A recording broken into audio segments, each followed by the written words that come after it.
नमस्ते सर्वांना, उज्ज्वला जर्नी चॅनलमध्ये माझ्या यूट्यूब फॅमिलीचं मी स्वागत करते। डब्यात आज काय नवीन ही सिरीज आपली चालू आहे। आणि हे पहा, ही शेंग मी रात्रीच निवडून ठेवलेली आहे। बोंबली गेवड्याची शेंग, वालाची शेंग अशी या शेंगाला म्हणतात पहा। तुमच्याकडे या शेंगाला काय म्हणतात हे मला कमेंट्स करून नक्की सांगा।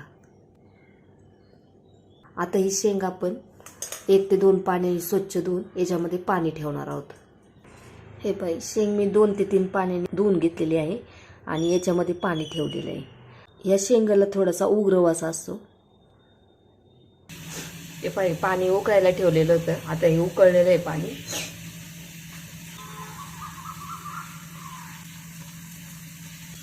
याच्यामध्ये मी 2 टीस्पून मीठ घालून घेतलेलं आहे। आता हे पाणी आपण उकळायला का ठेवलेलं आहे, कारण या शेंगाला थोडासा उग्र वास असतो ना, त्याच्यासाठी आपण ही शेंग 1 मिनिटभर आपण उकडून घेणार आहोत। या पाण्यातून काढून या पाण्यात टाकायची। जास्त वेळ उकडून घ्यायची नाही, अगदी 1 मिनिटभर।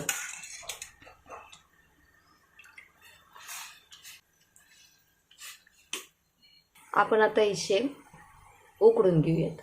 म्हणजे पूर्ण शिजून घ्यायची नाही, अगदी थोडा वेळ उकळत्या पाण्यात ठेवायची आणि नंतर गॅस बंद करायचा।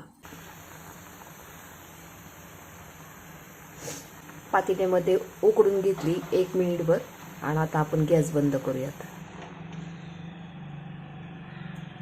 आपण भाजीची पूर्वतयारी कशी केलेली आहे, तर टोमॅटो बारीक चिरून घेतलेला आहे आणि कढीपत्ता, बस एवढ्यामध्येच आपण भाजी करणार आहोत। आणि फोडणीच्या वेळेस सांगते मी काय करायचं ते। कढई तापलेली आहे आणि याच्यामध्ये आपण तेल टाकून घेऊयात। 2 पळी आपण तेल टाकून घेतलेलं आहे। याच्यामध्ये 1 टीस्पून मोहरी, अर्धा टीस्पून जिरं, याच्यामध्ये कढीपत्ता टाकून घेऊयात आणि टोमॅटो।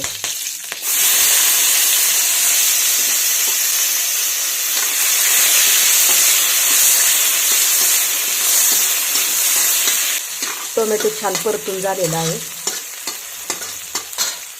जर तुम्हाला ही भाजी लपथपी आणि थोडंसं रस्सा सोडून भाजी करायची असेल ना, तर हे वाटण टाकायचं, आपलं कांदा खोबऱ्याचं वाटण।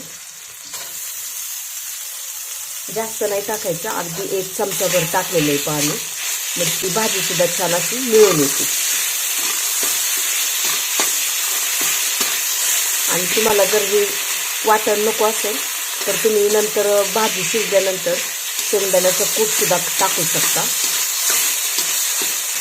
आता याच्यामध्ये आपण मीठ टाकून घेऊयात, 2 टीस्पून, हळद अर्धा टीस्पून, लाल तिखट 1.5 टीस्पून, मटन मसाला 1 टीस्पून, कांदा लसूण मसाला 2 टीस्पून।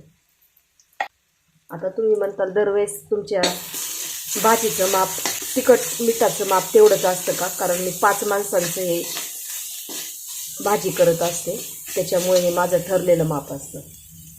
आता ही जी उकडलेली भाजी आहे ना, तिच्यातून असं निथळून घ्यायची शेंग आणि त्याच्यानंतर आपण याच्यात टाकूया।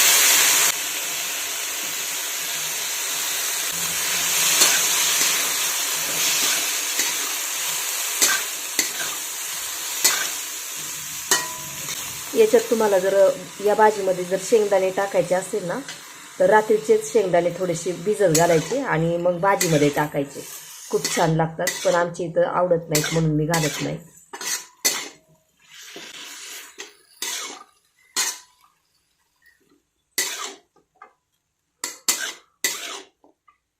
आणि हे जे उकळलेलं पाणी आहे ना, मी असंच ठेवलेलं आहे। आता याचं काय करायचं ते आपण नंतर पाहूयात। आता ही सर्व भाजी आपण मिक्स करून घेऊयात।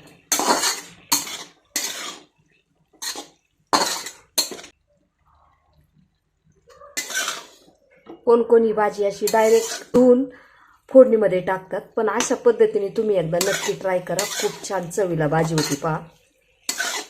मला एका ताईंची काल कमेंट्स आली होती की घेवड्याची भाजी खूप छान झाली हो, आमच्याकडे पण अशीच करतात, आमची तर खूप आवडते.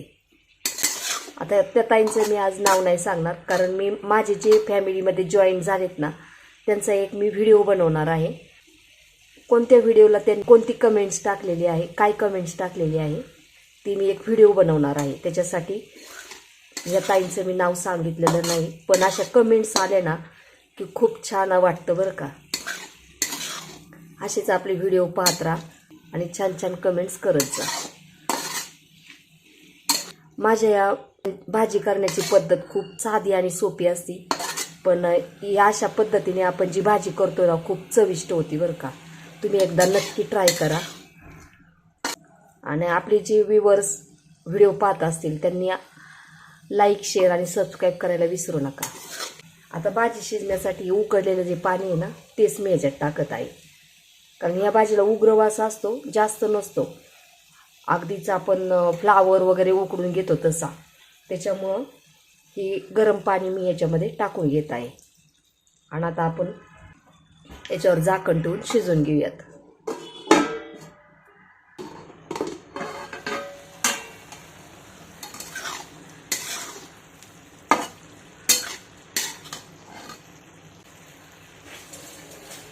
भाजी शिजायची म्हटलं ना मंद गॅसवरती छान अशी भाजी आपण शिजून घेऊयात.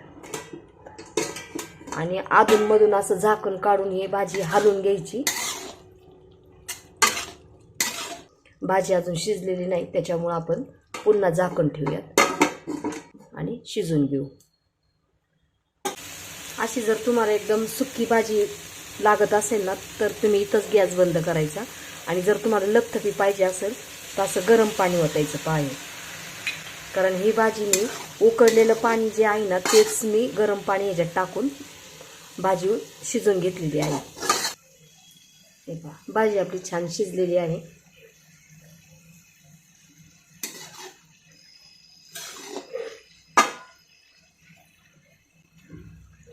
तुम्हाला हा माझा व्हिडिओ कसा वाटला? व्हिडिओ आवडला असेल तर लाईक, शेअर आणि सबस्क्राईब करायला विसरू नका. धन्यवाद.